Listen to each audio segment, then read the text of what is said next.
세상살이가 어떻게 펼쳐질지 앞으로 모르는 일이라고 말하지만 저는 정말 혼전 임신으로 결혼하게 될 것이라는 생각을 꿈에도 해본 적이 없었어요.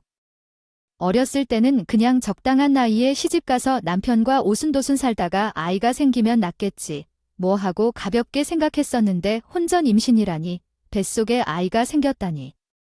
누가 상상해 본 일이었겠죠?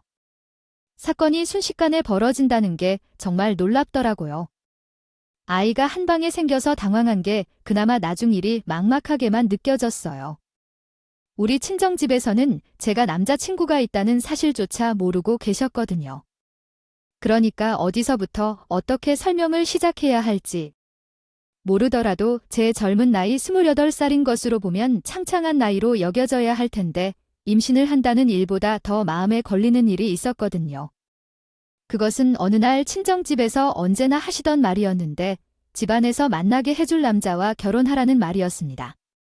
자녀와 여자는 돈 걱정이 없는 집안으로 시집을 가야 마음 편하게 사람들을 대할 수 있으며 결혼할 때는 손에 물 묻힌 방을 절대 안 경험하게 해줄 것이라는 말이었습니다. 이러한 말을 믿으면 안 되는 거죠.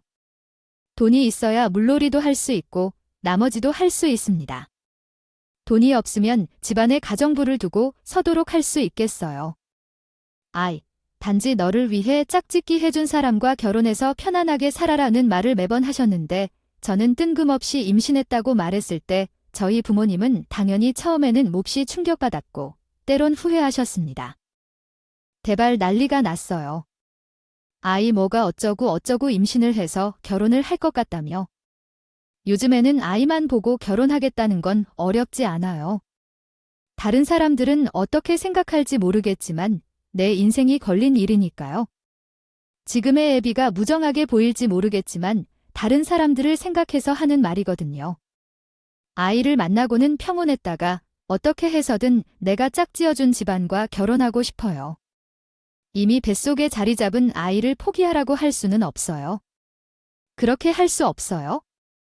그리고 내가 얼마나 남자친구를 사랑하고 있는데 그 사람과의 결실을 포기하라고 할 수 있는지 몰라요.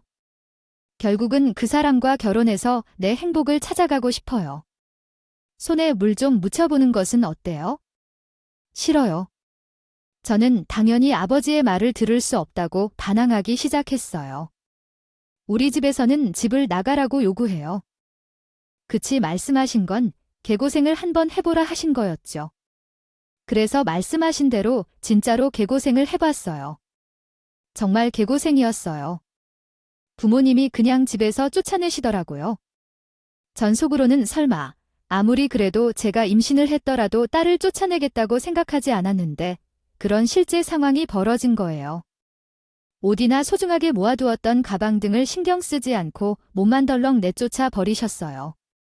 처음에는 반항심에 어디 한번 두고 보자, 무일푼으로 내쫓긴다 하더라도 내가 만들어가는 삶이라고 생각했었지만 돈을 낭비하다가 갑자기 이렇게 처지가 돼서 오갈 곳도 없고 머물 곳도 없어서 정말 당혹스럽더라고요. 정신이 혼미해져서 정말 고요합니다. 제가 당장 두 다리를 뻗고 잘 수 있는 공간이 없었고 이러한 상황이 예상된다면 미리 주머니를 채워둘 거였어야 했다가 되어야 했습니다. 그래서 거금을 가지고서는 시댁으로 들어가게 되었어요. 혼인을 신고하고 함께 살게 되었지만 모든 일이 갑작스럽게 벌어지고 임신까지 해서 상황이 더 가속도가 붙어 진행되었습니다. 남편도 아무런 저축을 하지 않은 상태였고 더군다나 남편 자신도 공부를 잘하는 사람이었는데 그의 동생이 늘 뒤처지는 존재로 살던 상황이었습니다. 요컨대 우리 두 사람은 시댁에서도 애물단지 취급을 받는 존재였다는 말입니다. 그렇습니다. 다 큰 성인이라고 말씀드리는 건데요. 무슨 학생이 그렇게 이성모호하게 임신부터 불쑥한 일로 결혼을 해야 했다고요. 아이가 건강하다고 해서 다행이에요.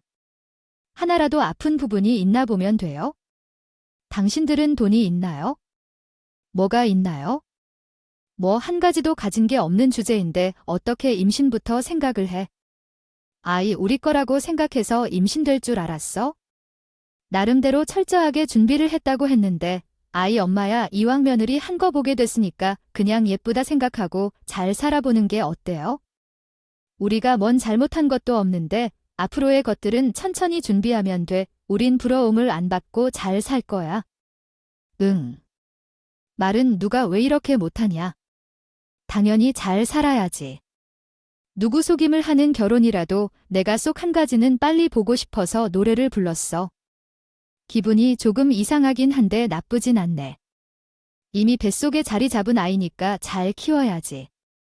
잔소리를 하긴 했지만 손주가 태어난다는 것에 대해서는 썩 싫어하지는 않으셨나 봐요.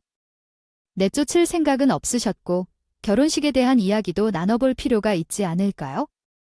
양과 상견례 자리를 마련한 건 아니지만 아이 순서가 조금 이상하긴 하지만 태어날 아이를 위해 미리 혼인신고를 한 것이니 서로 이해할 수 있는 부분이겠죠. 그러니 한번 이 자리를 마련해 볼까 해요. 사돈댁 얼굴도 보고 이야기도 나눠봐야 하겠죠. 물론 우리 집에 사실을 알렸는데 저를 죽어도 그 자리에 나타나지 않겠다면서 연락도 하지 말라고 하셨다면서도 제 연락을 받아주지 않는 친정 부모님께 통보식으로 장소와 날짜를 문자 메시지로 보내두기로 한 날이 이제 다가왔어요. 아직까지 답장이 오지 않아서 너무 화가 났어요. 아무리 그래도 바로 결혼한다는 말에 실수로 임신했다고 말하는데 실제로 그 자리에서 나타나지 않을 거라고 생각하지 않았어요. 그러나 정말로 약속 장소에 도착하고 기다리는데 그가 나타나지 않았어요. 내 기분이 정말 나빠지니 이렇게 궁금해요. 만약 너네 집안이 잘났으면 얼마나 잘났을까요? 우리 집안의 일을 무시하고 그렇게 해서 나는 아니란 말이죠. 정말 뻔하다는 생각이 들어요.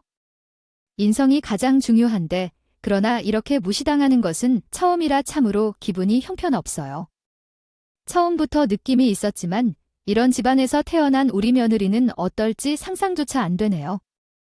말로만 하지 않고 행동해야겠어요. 이 집안에서 키워진 우리 며느리는 어떨지 몰라요. 정말 혼란스러워 아주 진짜 난리가 나겠어요. 치는데 저는 이렇게도 못하고 저렇게도 못하고 그냥 이미지만 개똥처럼 되어버렸죠. 한마디로 나가리가 되었다고 말할 수 있겠습니다. 문제는 결혼식이었어요. 상견 내 자리에도 나타나지 않은 부모님께서 결혼식에는 나타날 리가 없지 않겠어요. 너희가 무슨 돈이라도 넉넉하게 모아주었으면 아니라고 말 안 하겠어요. 결혼식을 올려봐야 우리가 전부 지원을 해줘야 하는 건데 이렇게 무시까지 당한 상황에서 뭔 결혼식이냐고. 그리고 결혼식을 올린다는 인들 돈이라고 부르고 싶지 않은 그쪽 집안들이 자리에 나오겠어? 괜히 우리 쪽 손님들한테 말 나올 일 만들지 말라. 결혼식도 올리지 말고 살아. 시아버지가 하는 말이 또 틀린 말은 아니라서 저는 아무런 반박도 할 수 없었죠. 저나 남편 모두 모아둔 돈이 없었고 제가 평생을 친정 부모님의 돈을 쓰면서 살았는데 우리 부모님은 정말 대단한 분들이셨어요. 카드도 바로 도난 신고를 하셨다는 게 형군이 가진 것도 하나 없고 그냥 무일푼이나 다름없는 상태인데 아니 돈 없이 결혼식을 올리겠어요? 웨딩드레스도 한 번 입어보지 못했는데 시댁에 얹혀 살면서 본격적인 결혼 생활을 시작하게 되었어요. 제가 출산을 하고 난 이후에는 한동안은 다시 편안하게 생활을 할 수 있었어요. 바로 떡두꺼비 같은 아들 녀석을 낳은 덕분이었죠. 시댁에서는 은근히 손녀가 아닌 손자를 바라고 있는 것 같았던데 아들을 낳자마자 제게 아주 잘했다 하면서 칭찬을 아예 안 하더라고요. 아니, 아들을 둘이나 키웠으면서 부다했다면서 주까지도 아들을 바라고 하더라고요. 명예 변경으로 인해 세금 문제가 발생할 수 있어서 저희도 조금이라도 절약할 수 있을 것 같아요. 아이, 그거 좋은 생각이에요. 상속세가 아깝잖아요. 차라리 명예 변경을 해볼까요? 그러면 그렇게 해드릴게요. 서류 좀 만들어 와봐봐. 여러분, 속을 너무 보이지 않게 해요. 대놓고 재산을 달라고 하는 건데 그 인간이 마땅치 않게 보였어요. 사실 저도 그 인간이 바람 피운 걸 몰랐다면 그 인간의 이야기에 속을 뻔했지만요. 그래도 나중을 위해 웃기 위해 분노를 억누르며 최대한 감정 없이 이야기했다. 아이, 어보 아니야. 엄마가 지금 돌아가신 건 아니고 자꾸 준비하지 말자고. 그럼 너무 힘들어. 엄마 기적이 일어날 거니까 엄마 집 그냥 놓아두자. 지금 나 정신이 없어. 상속이나 명의, 변화에 대해 신경 쓸 필요가 없습니다. 남편은 엄마의 재산에 탐심을 품고 있고요. 저는 감정적으로 대처해야 했는데 정말 어이가 없어요. 우리 엄마의 집을 공동 명의로 나눠 가지려는 계획에 대해 고민하는데 그럴 여력이 없어요. 그날 남편과 집으로 돌아왔는데 엄마 때문에 정신이 없어요. 그런데 뜬금없이 남편이 아마 회사를 그만둬야 할 것 같아라며 사업을 해보자고 제안했어요. 당신은 어떻게 생각하세요? 지난번에 상인 여자와의 카카오톡 대화에서 상인 여자가 소액 연봉 일용직에서 그만두고 사업을 해보자고 제안했어요. 과연 그게 어떨까요? 남편은 예전부터 사업을 하고 싶어 했어요. 하지만 저는 뱃살이 생기고 허리가 처졌지만 몸무게는 줄지 않았어요. 살이 다 느는 것 같아요. 아주 그냥 거울을 보기가 싫어질 정도였어요. 솔직히 말하자면 어딜 가도 외모가 빠지지 않는다고 자부했었는데 한번 출산하고 나니까 갑자기 늙은 느낌이 들었어요. 피부도 퍼석퍼석해지고 그냥 딱 아줌마같이 변한 것 같아서 거울을 보면 너무나 속상했어요. 그렇다 보니 자신감도 사라지고 우울한 감정이 점점 찾아오게 되었고 이게 산후 우울증이라고 하더라고요. 밥을 먹다가 갑자기 눈물이 흘러나올 때도 있고 하루 종일 한숨만 내쉬고 살기도 힘들어요. 아이를 낳은 후 너무 힘들어하니까 남편이나 시부모님들이 제 눈치를 보고 있더라고요. 아, 그렇죠. 아이를 낳은 후에는 자신의 변화에 실망하는 경우도 있을 테니까요. 마련이란 뭐 세상에 너만 이런 일이 일어난 거겠지? 남들도 똑같이 늙고 못생겨지고 하는 거야? 대신 아이가 그 예쁨을 다 가져간 거라 생각하면 되지 않겠어? 앞으로 점점 더 늙어진다는 건데 이런 걸로 실망하지 말고 잘 견뎌보자. 제 눈치를 보면서 저에게 맞춰주시려고 노력을 많이 하셨어요. 저희 부모님도 출산 소식을 아시는지 모르겠지만 완벽하게 저를 타인으로 생각하고 연락 한 통 없이 지내시는데 시부모님이 이라도 챙겨주시니까 고마운 부분도 당연히 있었죠. 하지만 이것도 얼마 못했습니다. 1년이라는 시간이 어떻게 흘러갔는지도 모르게 육아를 하느라 정신없이 지내다 보니까 우리 아이가 돌잔치를 할 때가 되었더라고요. 근데 앞에서 살짝 언급했지만 공부 잘하는 똑똑한 도련님이 하나 있다. 우리 도련님의 시어머니는 이야기해요. 도련님은 중고등학교 때 전교 1등이라는 큰 자랑거리였어요. 당시 수능에서 대박을 터뜨려 명문대에 입학하고 졸업까지 한 걸음에 이루어내고 대기업 연구실에 취직했답니다. 도련님의 성과에 대해 우리 시어머니는 항상 자랑스러워 하시죠. 그런데 아이 돌잔치에 갑자기 여자친구를 데리고 나온 것이었어요. 여기 미소를 짓고 있는 제 여자친구입니다. 곧 결혼을 계획 중이에요. 언제 소개를 해야 할지 고민했지만 돌 잔치 자리가 모든 가족이 모이는 좋은 자리 같아서 함께 왔습니다. 아이가 축하받아야 하는 자리에서 주인공이 된 건 좀 이상하지만요. 아니야. 나는 네가 뭘 준비했는지 상관없어. 동서를 위해 축하하려는 마음으로 시작했다가 다른 사람들에게 관심을 돌릴 생각을 하니까 당황스러워졌어. 축하해달라는 것도 하고 싶지 않아. 내 아이에게는 별론데 동서가 뭐 하는 사람인지, 어떤 대학을 나왔냐, 뭔가 엄청난 일인지 할 수 없어. 동서가 명문대학을 졸업한 의사인 게 아니라 말해도 우리 장모님은 화가 났을 거라도 의사는 아니라고 생각해. 그것도 명문대학을 졸업한 의사라고 말해도. 이런 짓거리가 우리 아들 형수에 맡기는 힘들어. 우리 아들 덕분에 의사 며느리가 생겼다. 우리 둘째 아들도 마땅히 잘 맞춘다. 결혼을 또 끝내서 생각해. 친척들이 우리 아들 자랑하라고 해서 벌써 떠날 시간이 부족해. 이런 건 자제해야 해. 집에서 그런 얘기도 부류하지 말고 친척들 부르지 말고. 안녕하세요. 지성씨 오랜만이죠. 다른 이야기가 아니라 여쭤볼 게 있어서요. 제 남편이 출장에 간다고 했는데 언제쯤 돌아올 예정인가요? 제가 들었는데 지금 연락이 안 되네요. 그게 무슨 소리죠? 정훈이 회사를 그만뒀다고 했어요. 아, 그만둔 지 얼마 안 됐는데요. 와이프가 자금을 주겠다고 해서 사업을 할 거라 엄청 자랑을 했어요. 모두들 부러워했는데. 아니에요. 어머아, 죄송해요. 제가 지금 남편 회사 사람이랑 동명이라 잘못 전화했어요. 정말 죄송해요. 혹시 제 부탁이 있는데 이런 전화를 했다고 제 남편께 말 안 해줄 수 있을까요? 제가 요즘 이것저것 실수를 너무 많이 해서 남편에게 많이 혼난거든요. 부탁해요. 물론이죠. 그건 걱정하지 마세요. 큰일이 아니라고요. 부탁하세요. 개업을 벌써 한 거예요. 저도. 시댁사랑도 혼자 다 봤어요. 하지만 제가 그보다 나이가 많았기 때문에 제가 가까이 다가가고 싶지 않은 것은 당연한 일이었어요. 차라리 형님이라고 살갑게 돼 할 텐데 설하는 자리가 더욱 불편하게 만들었고요.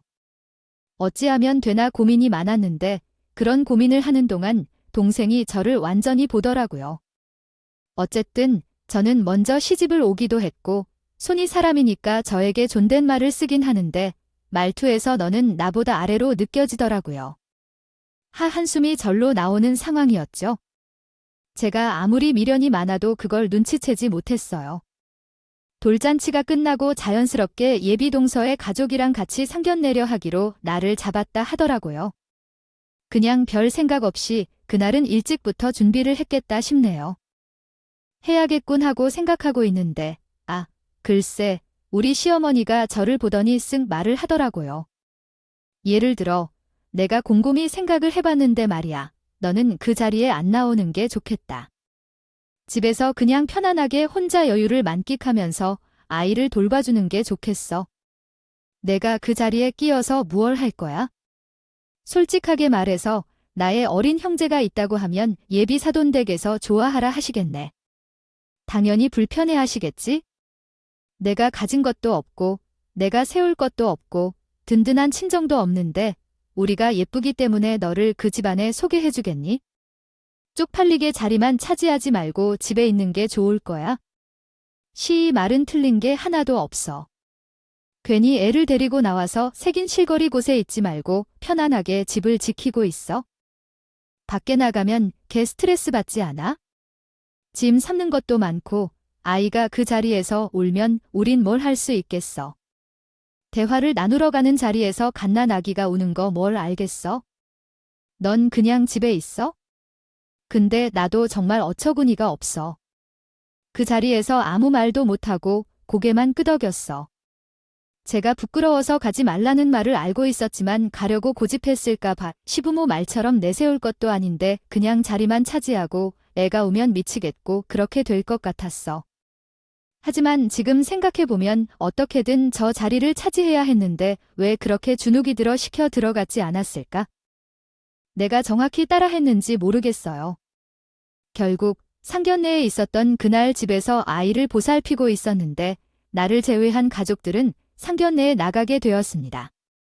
그 자리가 끝나고 남편에게 물어보니 상견례 자리에서 도련님이 결혼 날짜를 딱 잡아왔다고 말했어요. 그 이후로 도련님과 예비 신부 사이에 결혼 준비가 시작되었는데 이 상황이 속상했어요. 나는 결혼식도 못 올렸는데 동서는 최고급 호텔에서 화려하게 결혼식을 올린다는 소식을 듣고 유명한 수입 드레스까지 빌려 입는다는 얘기도 나왔습니다. 정말 부러웠어요. 여자라면 한 번쯤 드레스를 입고 싶을 텐데 동서가 나에게 제안을 했어요. 형님, 제가 결혼식을 준비하고 있어요. 너무 눈치 없이 형님에게 알려주고 싶지 않나요? 라고 말했을 때는 말처럼 제안을 그대로 말한 것은 아닌가 싶었어요. 똑같아 다른 변호사를 알아볼까? 그때 제가 하면 안 될까 싶었거든요. 이 모든 게 거짓말일까봐 조금 겁먹었습니다. 아니야, 난 새로운 곳에서 상담 받아봤는데 똑같은 말을 했어. 요즘 아파트들이 좀 비싸다. 개인으로 하면 더 싸다고 하는데 이것저것 신경 써야 할 게 많아. 구청이나 은행에도 여러 번 다녀와야 하고 우리 둘 다 그럴 시간 없지 않아? 당신도 회사 가야 하는데 그런 일을 어떻게 해? 나도 엄마 챙겨야 되고 돈 있으면 맡기자. 아니면 상속세 내면 그게 좀 더 비싸더라고. 그때 생각해볼까? 아이 세금이 그렇게나 비싼 줄 몰랐어. 연방세야 1,000만 원 정도 나올 줄 알았는데 너무 비싸다. 엄마가 서두르는 이유가 상속세다는 명의 변경 비용이 더 저렴하다고 하니까. 살아있을 때 하려는 것 같아 엄마가 사실 오늘 내일 하겠다고 법무사에 맡기면 며칠 안에 처리될 것 같아. 어차피 받으면 바로 팔 거니까 공동명의를 할 건데 괜찮을까? 그래야 세금이 싸다니까. 남편은 돈만 주면 며칠 안에 몇 억짜리 집이 생긴다고 하니까 눈이 아주 휘둥그레졌어요. 잠시 고민하더니 결심이 섰는지 말을 꺼냈습니다.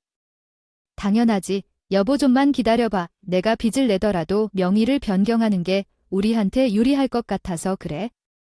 하루 정도만 기다려줘. 바로 돈을 구해올게. 그 많은 돈을 하루아침에 구할 수 있어? 아니, 대출 받는 건 아니지. 그 정도로 무리할 생각은 없으니까. 대출은 받지 마오. 대출은 아니고 여기저기 묶어놓은 것들이 있는데 그것들 다 해약해야 해. 돈을 모은 후에 바로. 몸이 축축해서 살짝 걱정되어서 혹시 모르니 병원에 가서 피 검사를 받았는데 그랬더니 임신이라고 하더라고요. 아이가 뭐라고 임신을 했어? 이런 식으로 순서대로 정리해서 잘 알려주셨어요. 우리 의사님께서 일이 몸 상하지 않게 임신 기간 내내 조심해야 한다고 하셨는데 나중에 몸을 회복한 후에 다시 진료받으려면 지금부터 잘 해야겠죠. 예상대로 잘 하겠지요. 의사 선생님께서 말한 건 잘 모르겠어요. 시댁에서 제가 임신했을 때 아들을 임신했다고 축하해 주시면서 50만 원의 사우나 조리 비용과 200만 원의 유모차를 선물해 주셨었어요. 하지만 동생은 임신을 축하하시면서 꽃다발에 돈 100만 원을 넣어서 보내주시고 마사지도 취하고 사우나 조리원이 강남에 있는 유명한 곳에 가라며 500만 원을 보내주셨어요. 그렇게 했으니 저는 너무 부러우며 안타깝고 차별받는 기분을 강하게 느끼게 되었어요.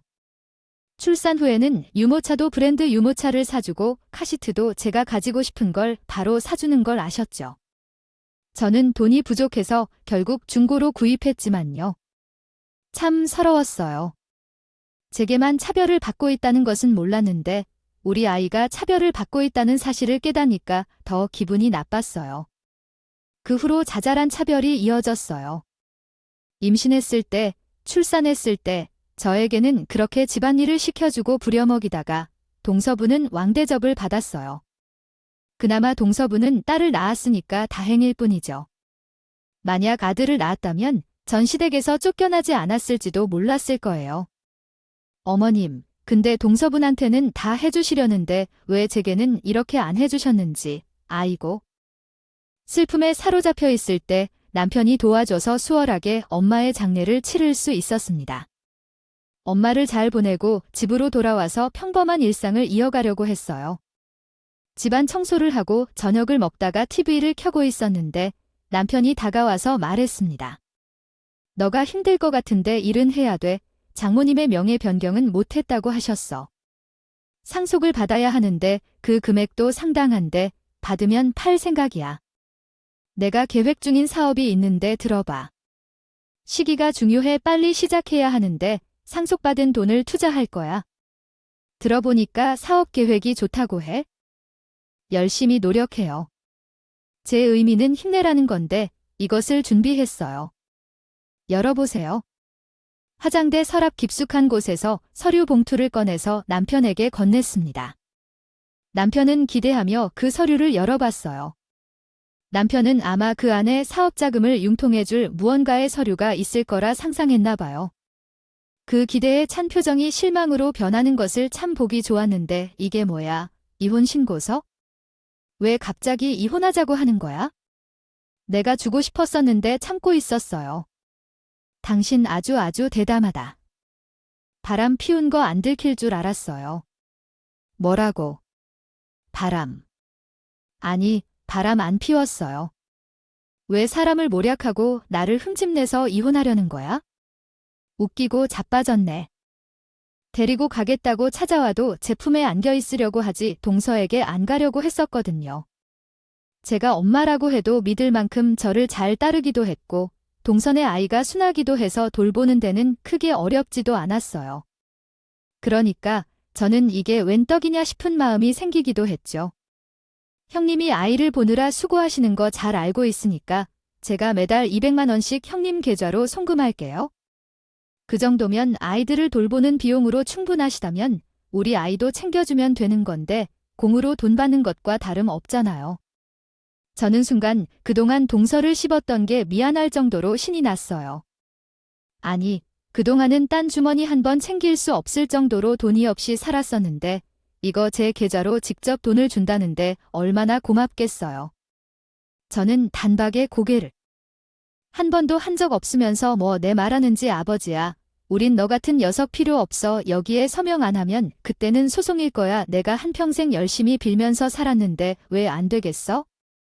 지금 내가 범한 건 살면서 다 갚아줄 테니까 나한테 한 번만 용서해줘. 아니, 각오해.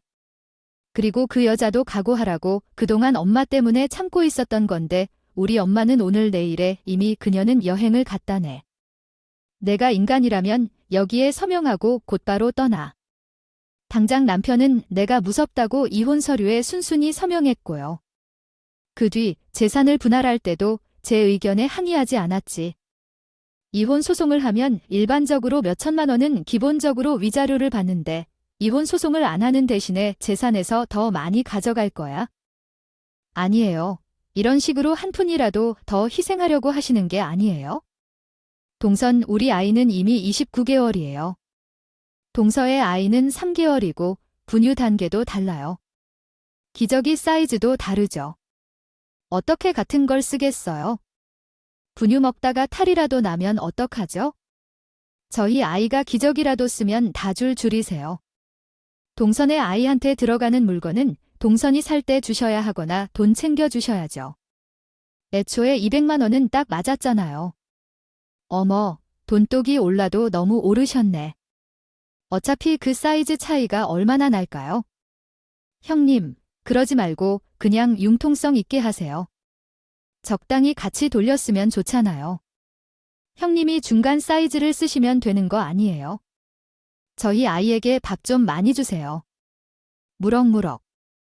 자라나게 동생은 의사라고 불리는 사람이 계산조차 못하나요? 아이고, 봐봐요. 우리 아이는 29개월이고 동생은 3개월이지만 왜 이렇게 무지한 말을 하나요? 동생한테 들어가는 분유와 기저귀 값은 당연히 더 주어져야죠. 의사가 뭐 별거 없네요. 그런 거 하나 계산 못하는 소리를 하고 있어요. 아니면 육아에 대한 지식이 전혀 없어서 그러는 건가요? 소학과 회사 다니는 친구들도 있을 텐데 좀 물어봐 보세요. 무지한 척하지 말고요. 이런 건 공부를 해야죠. 자기 업무만 잘해서 뭐 하겠어요? 뭐 하라는 건가요? 아니, 형님한테 멍청이 취급받지 않는데 이런 소리를 듣고 있어야 해요. 아, 정말 기분이 나빠서. 요즘 기본적인 상식도 모르면서 아는 척 이야기하니까 문제가 되는 거지요. 제가 어째서 똑똑한 의사가 되어야 하는 건가요? 앞에서 이런 잘난 척을 하고 계시는 것 같아요. 아이가 억울하다면 동서가 좀 더 공부해서 반박해보세요. 제가 일단 말을 다 했으니까 돈을 더 주시면 좋을 것 같고요. 결국 이렇게든 저렇게든 제 말이 맞는 것이니까요. 동서는 씩씩하게 되면서 제 말에 반박도 못하고 50만 원을 더 주겠다고 하더라고요. 일단 생필품 값은 더 받게 되었으니까 잘 됐다 싶었는데 시댁에서 두 아이를 돌보는 중입니다. 요새 시어머니께서는 그렇게 동서의 아이만 칭찬을 하시더라고요. 아이고, 둘째 아이의 눈빛이 똘똘해 보이는 것으로 보아서 잘 공부를 하는 것 같아요. 이 아이가 얼마나 똑똑할지 기대가 됩니다. 첫째 아이는 아직 무슨 일이든 하나도 제대로 해내지 못했으니 걱정이 해야겠어요. 벌써 2개월이 되었는데 말도 거의 잘하게 되어야겠죠. 어머님, 아직 29개월밖에 안 된 아이에게 무엇을 기대하시는 건가요? 당연히 천천히 알아서 잘할 것이라 생각합니다. 저는 너무 보호적으로 다가가지 않을 거예요. 나중에 커서 덧셈과 뺄셈 못하는 아이가 어디 있겠어요. 그렇게 생각하면 안 되는 법이에요. 일찍부터 잘하는 것을 찾아서 지원을 해주는 게 맞을 것 같아요. 하긴 너희가 지원해줄 돈이 없어서 어려울 수도 있겠지만 말이죠. 분명히 둘째 아이는 초등학교 가기 전에 구구단을 줄줄이 외워야 할 거예요. 너희 아이도 열심히 공부시켜야 해요. 어머님, 이제 겨울이면서 발음이 조금씩 발전한 아이에게 하신 말씀이 무엇인가요? 아직까지는 미래를 걱정하는 게 좋지 않아요.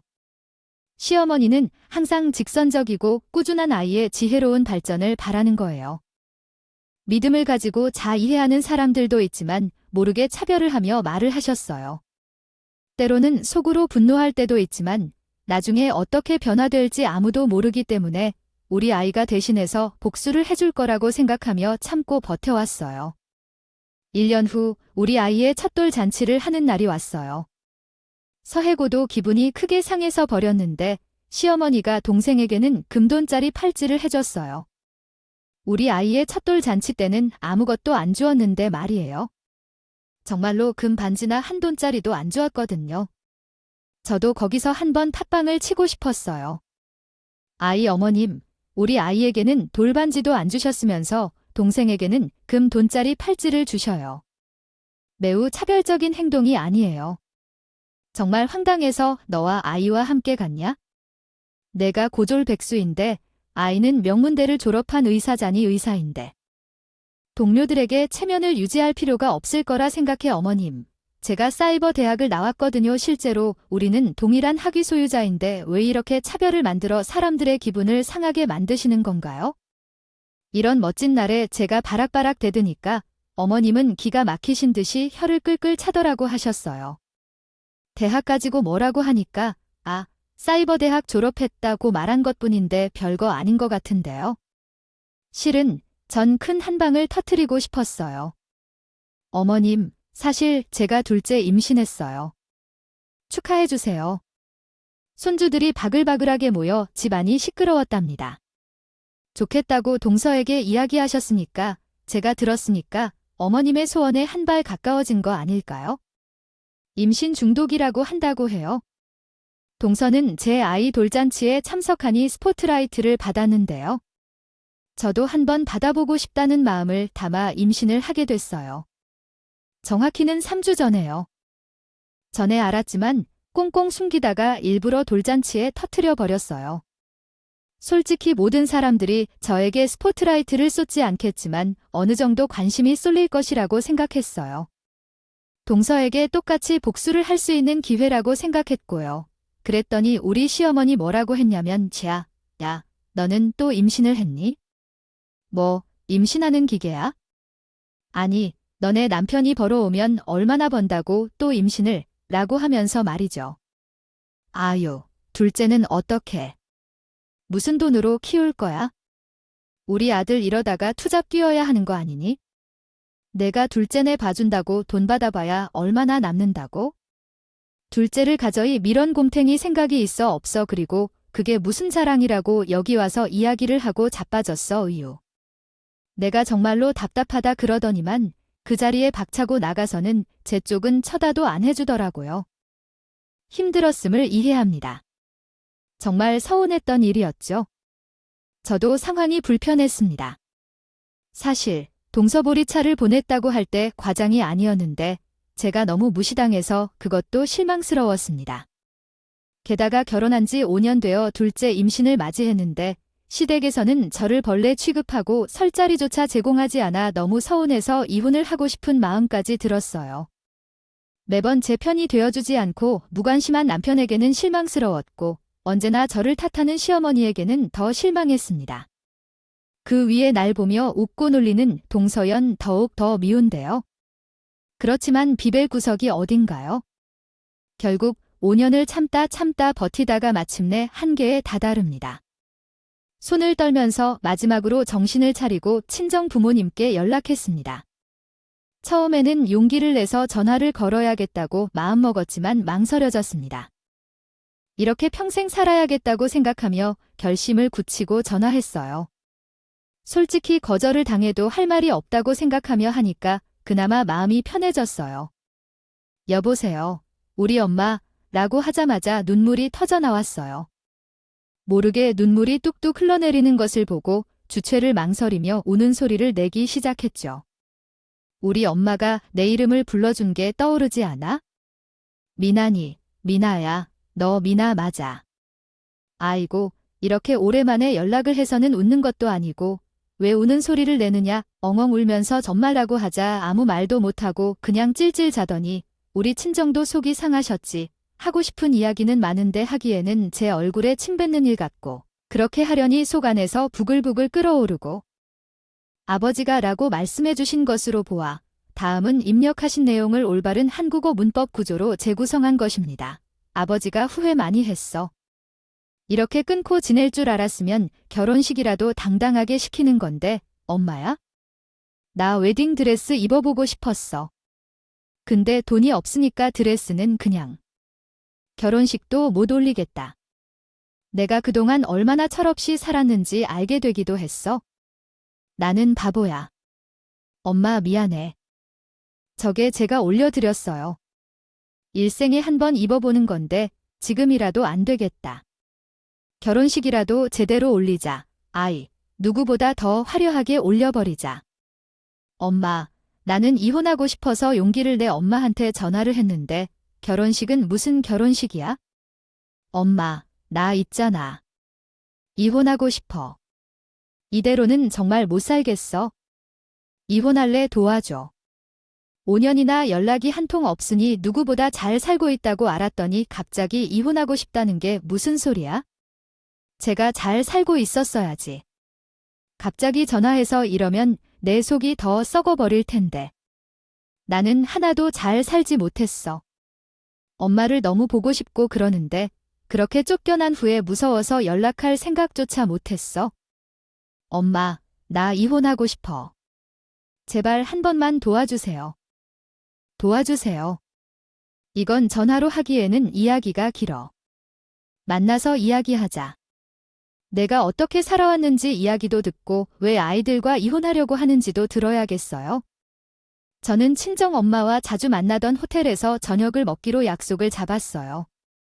이제 슬슬 배도 나왔던 시기이기도 했고 둘째를 낳으니 배가 더 빨리 나오는 것도 있어서 티가 뚜렷해졌어요. 그냥 둘째를 낳았다고 부모님께 솔직하게 말씀드려야겠다고 생각했어요.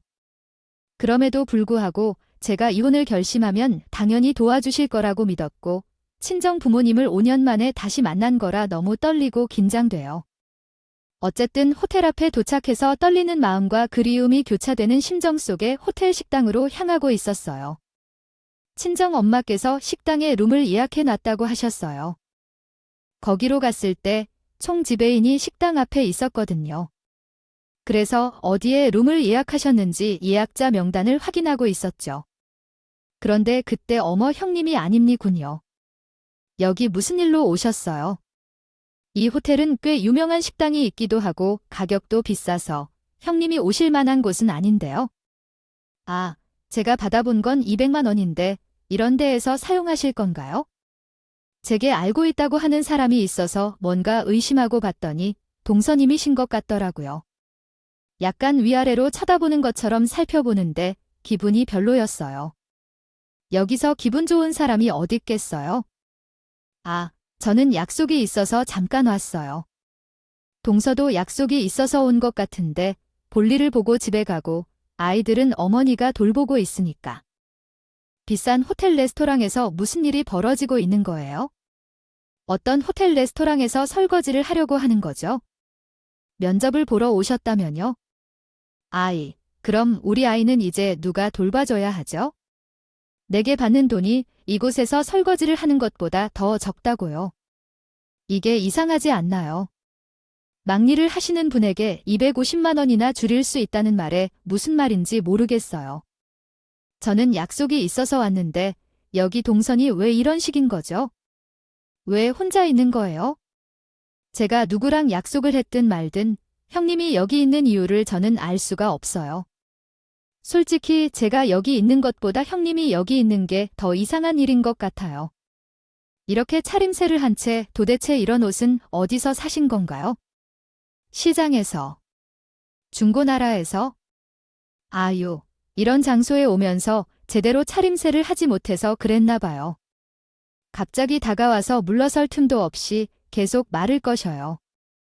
머리를 툭툭 치는 것 같아요. 월급 200만 원이 부족하다고 호텔을 설거나 아르바이트를 하려고 해요. 여기 약속이 있기는 주 꼴값을 떨고 앉아있네. 호텔 레스토랑을 설거자해 봐가 부끄럽긴 한 것 같아요. 솔직히 내가 200만 원을 주는 거 그거 아껴서 써보면 한 달 살아가는데 문제 없잖아. 시댁에서 얹어 살면서 돈을 모으려는 게 과연 맞을까 봐요. 평생 돈 모아도 집은 살 수 없잖아. 그렇죠, 동서.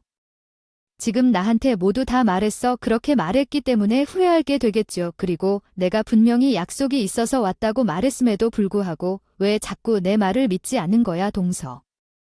말로는 시간에 호텔에 무슨 볼 일이 있어서 혼자 이렇게 나타나면 이상하잖아. 친구들이랑 온 건 아니고 혼자 와서 무엇을 하려고 참나 남을 팔리나 봐요. 리고 앉아있는 나 같은 사람은 이런데 볼 일이 많아 형님과 같이 가난한 인간일까요? 모르겠지만 말이야. 너희 부모는 살았는지 죽었는지도 모른다고 상견례도 못하고 결혼식도 못하고 아우 난 이 이야기를 듣고 얼마나 놀랐는지. 우리 어머님이 나를 예쁘게 키워서야만 할 수밖에 없는데 나는 명문대에서 나온 빵빵한 의사인데 너는 비렁뱅이라고 하니까 내가 화가 나가지고 동서의 뺨이라도 한번 때려야겠다고 결심했어. 그 순간 갑자기 옆에서 가만히 우리 둘의 대화를 듣고 있던 호텔 총지배인이 동서의 멱살을 잡고 휘두르기 시작했어요. 나이가 죽음 있는 총지배인이었는데 힘이 어떻게 여자가 이길 수 있겠어요? 동서는 이리 휘둘리고 저리 휘둘리고 휘청휘청 난리가 났죠. 어머 어머, 이게 무슨 뜻이야? 나와 당신, 내가 이 호텔에 클레임 걸어버릴 거야. 하지만 어떻게 호텔 직원이 방문했을까요? 끝났지만 제가 자식을 잘못 가르쳐서 이렇게까지 수치를 당하게 된 것 같습니다. 그래서 이제야 완전한 교육을 위해 찾아왔습니다. 무슨 말인지 돌려서 사용하지 말고 알아듣기 쉽게 설명해 주세요. 왜 이런 말을 하려고 오셨는지 설명해 주실래요? 상대방 여성이 갑자기 일어서서 제게 무릎을 꿇지 않고 그녀의 어머니도 함께 무릎을 꿇었습니다. 왜 이러시는 건가요? 갑자기 이런 행동을 하면 당황스럽습니다. 저희 딸이 다른 사람의 가정을 파탄내고 이혼까지 이루어내며 소송까지 당했는데 어떻게 그렇게 상습적으로 이러한 문제를 범한 것인지 정말 부끄럽습니다. 그래서 사과하러 왔습니다. 동서가 뺨을 갈아서 작들었다. 앞뒤 사정도 모르고 그러한 말을 하나? 내가 이분과 어떤 사이인지 모르는 상태에서 내가 내 뺨을 때리고 둘이 무슨 삽작을 할 생각이야. 더러운 만남을 갖겠지 않다면 이렇게 내 손가락을 내 이마로 향하게 하는 말이나 되냐? 나는 어머니나 아버지나 더는 일을 참지 않으려고 해. 이제부터 내가 집을 나가야 한다는 것을 알아. 아들이 하나 나왔다고 그나마 손잡힌 줄 알았겠지만 동서가 뺨을 맞은 게 민망한지 손을 들어 뺨을 때리려는데 갑자기 누군가 동서의 팔을 잡아주며 격렬히 반발하는 소리에 시선을 옮겨봤더니 우리 친정어머니였어요. 이 여자는 뭔지 내 딸을 때리려고 그래? 여길 사람을 불러다 오라고? 바로 호텔에서 쫓아내고 다시는 두 번 다시는 이런 몰상식한 연을 봤나? 들어오지 마세요. 아니, 아주머니 뭔데 나에게 나가라 말하지 않으면 아주은 빠져나. 여기 VIP. 나는 얼마나 대단한 사람인데 감히 나를 막아. 나는 누군지 알아요. 나는 의사야. 의사야. 아이고 고작 의사 가지고 도대체 무슨 의사가 돈을 벌면 얼마나 보겠냐고. 우리 호텔 VIP. 꿰차 저 총지 배이님 VIP 명단 가져와. 내가 확인할 텐데. 지배이님, 헐레벌떡 프런트에 가서 서류 하나 가져다 달라는데 엄마가 동서 보고 이네 이름 뭐야? 했고 물어보셨어요. 동서가 살태 파악이 안 됐는지 당신은 누구인지 끼어들었다고 꼬리를 살짝 내리고 동태를 살피더니 팔짱을 끼고 있고 누가 봐도 저희 엄마가 제 옆에 딱 달라붙어 있었으니 동서도 심상치 않았을 것입니다. 얘야, 내가 뺨 때리려 했던 애가 내 딸이다. 넌 우리 딸이랑 무슨 사위인데 이렇게 큰 소리를 치는 것은 좋지 않아. 육을 보면서 대체한 척을 하지만 그런 행동도 명백히 거짓말이야. 입만 열면 헛소리를 해야 되는데 들어줄 수 있어야 해. 내가 멀쩡히 살아있으니까 왜 우리 부모가 사나 죽었나도 모른다고 해? 아, 잠깐만요. 우리 형님의 어머니시라고요? 잠깐만, 호텔 우리 것이라고 말하셨지 않았어요? 진짜 여기 갑자기 마음에 안 들게 꼬리가 내리네. 그래, 미나야. 예술적인 의사 행세를 하는 여자라니. 동서가 맞니? 부정할 수 없는 관계니까 고개를 끄덕였다. 그제야 친정엄마가 알만하다는 듯이 불쌍한 눈초리로 쳐다보셨다. 사실은 체인 호텔 중 하나를 운영하고 있는군요. 집안이었던 호텔은 5성급은 아니었지만 중심 도시에서 잘 운영되는 한 호텔이었어요. 비즈니스 모임을 위해 방문하는 분들이 많아서 식당이 꽤 고급스럽게 운영되고 있었죠. 우리 부모님은 사업에 도움이 될 집안으로 저를 시집 보내려고 했는데 저는 혼전 임신으로 남편과 결혼하겠다고 하니까 쟤를 쫓아내셨죠.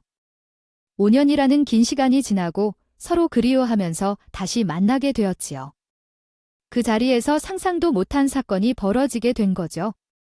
충지 배이님은 어릴 적부터 일하신 분이셨는데 저에게는 거의 아버지처럼 따르는 분이셨고 나이가 조금 들어도 고작 5년이라는 짧은 시간이 지나서 당연히 제가 누구인지 못 알아볼 리가 없었어요. 저를 보자마자 결국 화해했다는 기쁨에 저를 모욕하는 동서를 참을 수 없어서 달려들었던 것이었습니다. 부모 없는 코아이인 줄 알았는데 사람은 이렇게 속여. 솔직히 이런 것은 미리미리 말을 해야지. 친정이 빵빵한데도 그동안 시댁에 얹혀 살면서 밤마다 축내고 살았던 거야? 진짜 무서워. 어떻게 차이네. 집안 돈 한 푼도 안 쓰려고 동서가 돈을 안 쓰려고 안 썼겠죠. 내가 속이려고 속인 것은 사실이지만 이제 와서 화해할 수도 있는 거지. 인연을 끊는 대신 어떻게 집에서 돈 좀 달라고 말해? 동서야, 제발 좀 상식을 가지고 살아라. 상식적으로 생각해. 귀가 막혀서 원 아이는 정말 이런 집안에서 그 심한 고생을 하면서 산 거니 내가 마음이 아파 죽을 것 같아. 그런 무식한 사람이 무슨 회사를 하는지. 살리는 게 아니라 골로 보내겠습니다. 아, 여기 직원들이 뭐 하고 있나요? 당장 저렇게 소란스럽게 구는 인간은 내쫓지 않고 우리 호텔에 다시는 출입 못하도록 만들어주세요. 우리 호텔 이미지에 해가 되는 사람을 받아주지 않겠습니다. 지금 바로 사람을 불러서 처리하겠습니다. 그런데 그럼 위층에 계신 남자분께 어떻게 전달해야 할까요? 집에 가라고 전달해 드릴까요? 위층에 누구신지 모르는 남자분이 있다는 걸 의문스러워하며 충지배이님과 함께 동서 얼굴을 보았습니다.